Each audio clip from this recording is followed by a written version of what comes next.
69ನೇ ಧಮ್ಮಚಕ್ರ ಪರಿವರ್ತನಾ ಅಂಗವಾಗಿ ರಾಹುಲ್ ಯುವಕ ಸಂಘ ಬಸವನಗರ ವತಿಯಿಂದ ಧಮ್ಮಜ್ಯೋತಿ ಕಾರ್ಯಕ್ರಮಕ್ಕೆ ಚಾಲನೆ ನೀಡಿದರು.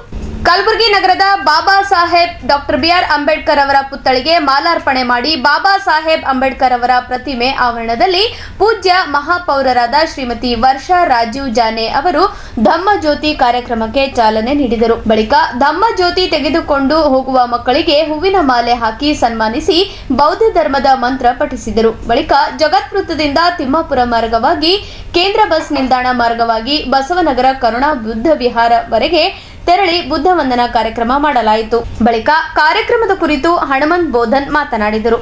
ಕಲಬುರಗಿ ವತಿಯಿಂದ ಪ್ರತಿ ವರ್ಷ ಡಾಕ್ಟರ್ ಬಾಬಾ ಸಾಹೇಬ್ ಅಂಬೇಡ್ಕರ್ ಅವರು 1956 ಅಕ್ಟೋಬರ್ 14ರಂದು ಬೌದ್ಧ ಧರ್ಮ ಸ್ವೀಕಾರ ಮಾಡಿರ್ತಕ್ಕಂಥ ದಿನ. ಧಮ್ಮಜ್ಯೋತಿ ಯಾತ್ರೆ ಬಾಬಾ ಸಾಹೇಬರ ಪುತ್ಥಳಿಯಿಂದ ಬಸವನಗರದ ಕರುಣಾ ಬುದ್ಧ ವಿಹಾರವರೆಗೆ ನಾವು ಪ್ರತಿ ವರ್ಷ ನಡೆಸ್ತೀವಿ.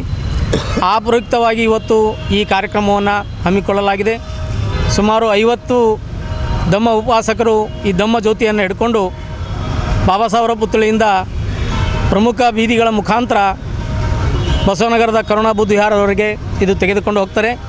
ಧಮ್ಮ ಸಂದೇಶವನ್ನು ಸಾರ್ತಕ್ಕಂಥ ಈ ಧಮ್ಮ ಜ್ಯೋತಿ ರಾಹುಲ್ ಯುವಕ ಸಂಘದ ವತಿಯಿಂದ ಪ್ರತಿ ವರ್ಷ ನಡೆಸಲಾಗುತ್ತದೆ. ಈ ಕಾರ್ಯಕ್ರಮದಲ್ಲಿ ಮಹಾನಗರ ಪಾಲಿಕೆ ಸದಸ್ಯೆ ರೇಣುಕಾ ಹೋಳ್ಕರ್, ರಾಹುಲ್ ಯುವಕ ಸಂಘದ ಅಧ್ಯಕ್ಷ ಶಶಿಕಾಂತ್ ಮೂರ್ತಿ, ಸಿದ್ರಾಮ್ ಬೆಳಕೋಟಿ, ಸೂರ್ಯಕಾಂತ್ ನಿಂಬಾಳ್ಕರ್, ದೇವೇಂದ್ರ ಸಿನ್ನೂರ್, ದಿನೇಶ್ ದೊಡ್ಮನಿ, ಮಹೇಶ್ ಸಂಗಾವಿ, ರಮೇಶ್ ಚಿಮಾಯಿದಲಾಯಿ, ವಿಜಯಕುಮಾರ್ ಶಿಂಧೆ, ನವೀನ್ ಬಂಡೆ, ಜಯಾನಂದ್ ಕೊಳ್ಳೂರ್, ಸಿದ್ಧಾರ್ಥ್ ಸಾಲುಂಕೆ, ಗೌತಮ್ ಬೇಡ್ಜುರ್ಗಿ, ದೇವರಾಜ್ ನಿಪ್ಪಾಣಿಕರ್, ಪೀರಪ್ಪ ಹಾದಿಮನಿ, ಶಿವಕುಮಾರ್ ನಂದಿ, ಮಹೇಶ್ ಬೇಡ್ಜುರ್ಗಿ, ಕಿರಣ್ ಚಾರಿ, ಸಚಿನ್ ಬಂಡೆ, ಉಮೇಶ್ ಶೃಂಗೇರಿ, ನಿಂಗರಾಜ್ ಬಂಡೆ, ಪ್ರವೀಣ್ ತವಡೆ ಸೇರಿದಂತೆ ಅನೇಕ ಯುವಕರು ಉಪಸ್ಥಿತರಿದ್ದರು.